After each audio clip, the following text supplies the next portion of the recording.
Since we didn't want to bring a girl, the prophet agrees to perform a ritual in her absence. If you not pay finish, you might not go settle until pay finish. Go say. He has a variety of charms, but the most powerful one is an egg. So far, you take that egg. Anybody won't go. The name will go call 3 times. Okay. We'll go to pray for that egg. Before you go put that down. Anybody will call his name put. Now you send message you. Now you need profit for your hand do. We go bring your own. The God don't balance. That's the God don't balance us. The UN estimates that traffickers earn around $150 million per year, smuggling people between Africa and Europe. And in Benin, churches on the margins are looking for a cut. We have heard from NAPTIP that traffickers in other Nigerian states have found new ways of making money from women's desperation, and we decide to travel to Abia, which is becoming known for the illegal sale of babies.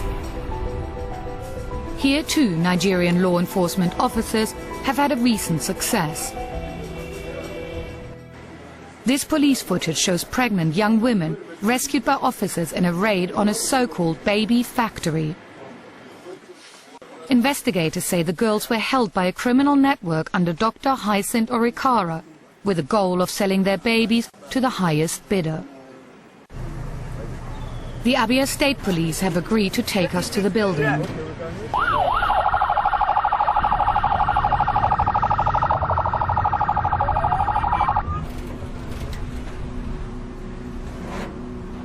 Dr. Orikara claims this residential home was a shelter for girls with unwanted pregnancies. But the investigators allege that from the start, this was a cynical ploy allowing him to cash in on the girls' misfortune.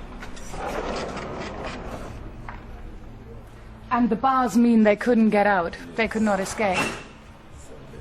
The traffickers were charging the girls for their stay in this house, claiming the debt could only be settled with the sale of their baby.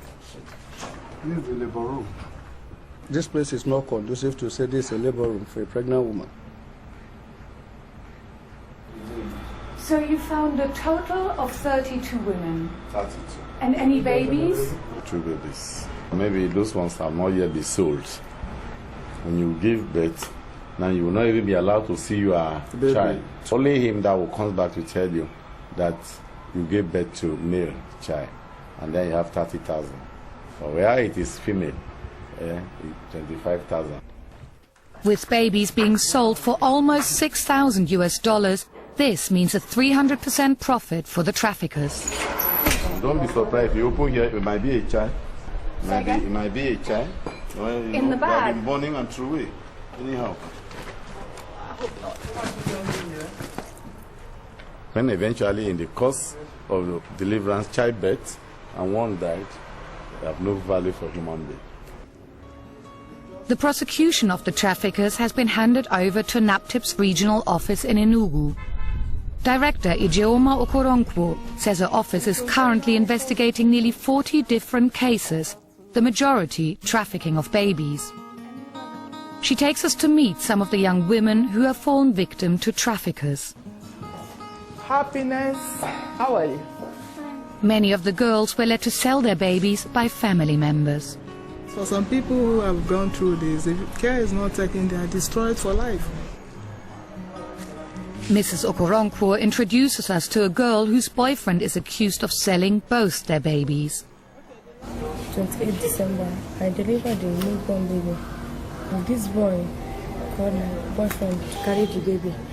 The boyfriend claimed he gave it to an orphanage. He sold the small baby. He said that baby is there. The boyfriend took the older child too, but NAPTIP investigators have managed to reunite the toddler with his mother. But her baby is still missing, and her boyfriend has been arrested and charged with trafficking offences. He is brought from his prison cell for us to meet him. The boyfriend insists the baby died in the orphanage, but the investigators don't believe him. I told them make them bury in that place.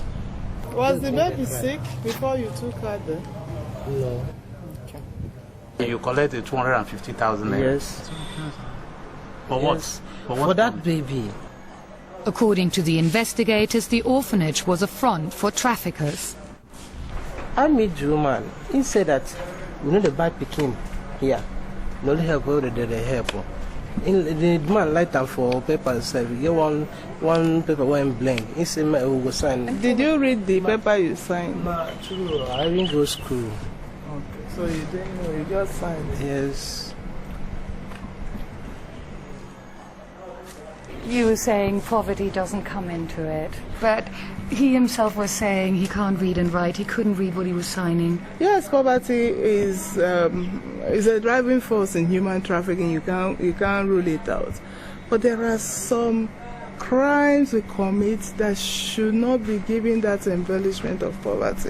You can see this young man who has sold his own baby.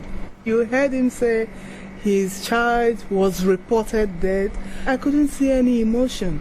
He will spend that money and he will go look for another girl to impregnate and sell off this baby. Probably it has become a way of life for him. I don't think that is poverty. Poverty shouldn't take the humanity from you. Though NAPTIP can chart some successes across Nigeria, they face an uphill battle against the traffickers and have their hands full helping former traffic victims reintegrate into society.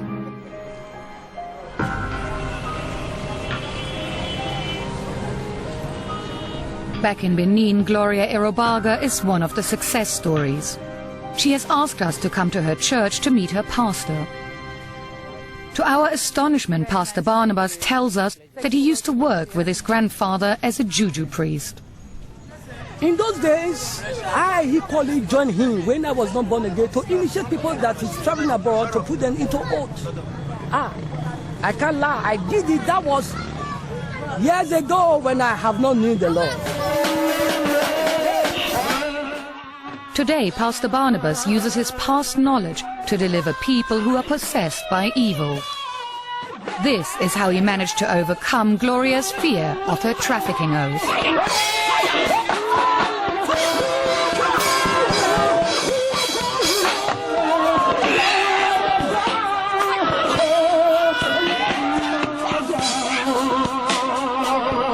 When you finished, you weren't scared anymore.